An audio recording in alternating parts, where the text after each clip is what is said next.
আচ্ছা দেখো আমাদের কোশ্চেনটা হচ্ছে 4 নাম্বার কোশ্চেনটা। হ্যাঁ, 4 নাম্বার কোশ্চেনটা বলছে which one of the following is irrational number. ঠিক আছে, কি নাম্বার? Irrational number. ঠিক আছে, ইরেশনাল নাম্বার মানে দশমিকের পরের সংখ্যাটা মানে অন্য, আমি বুঝাই। যেমন ধরো হচ্ছে আমাদের প্রথম অপশানটা কত আছে, 2/3। কত আছে?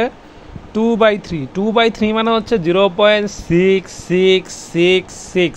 মানে দেখো এই সিক্সটাই কী খাচ্ছে, বারবার রিপিট খাচ্ছে। যদি একই জিনিস রিপিট খায় তাহলে সেটা রেশনাল নাম্বার। কি নাম্বার? Rational number. আর যদি ভিন্ন ভিন্ন জিনিস বারবার রিপিট খায় তাহলে সেটা হচ্ছে ইররেশনাল নাম্বার। আচ্ছা দেখো, তারপরে বি নাম্বার অপশানটা আছে কত আছে, √4/9। হ্যাঁ, তাহলে তো বি নাম্বার অপশানটা আছে √4/9। আচ্ছা দেখো, √4/9 মানে কত, 2/3। এই 2/3 মানে কত, ওই সেমই তো 0.666। এই যে 6 বারবার রিপিট করছে, তাহলে এটা কি নাম্বার? এটা হচ্ছে রেশনাল নাম্বার। কিন্তু কোশ্চেনে চাইছি কি which one is irrational number. আচ্ছা দেখো, তারপরে সি নাম্বারটা আছে, সি নাম্বার অপশনটা আছে √1000। কত? √1000। আচ্ছা দেখো, √1000 কেমনে করে লেখে?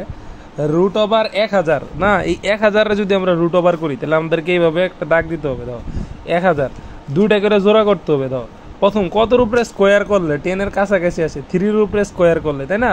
তাহলে 3 উপরে স্কোয়ার করলে কত আসে? 9। ঠিক আছে। আচ্ছা 3 দুগুণে কত হয়? কত? এই যে 6। আচ্ছা 10-এর থেকে এটা 1 হবে, আর এটা কত হবে? কত? 0 আর কত? 0। এই দূরে নামাম। আচ্ছা এখন দেখবো কতর কাছাকাছি গুণ করলে এটার কাছাকাছি হবে। ঠিক আছে, তাহলে 1 দিয়ে গুণ করলে দাও 61।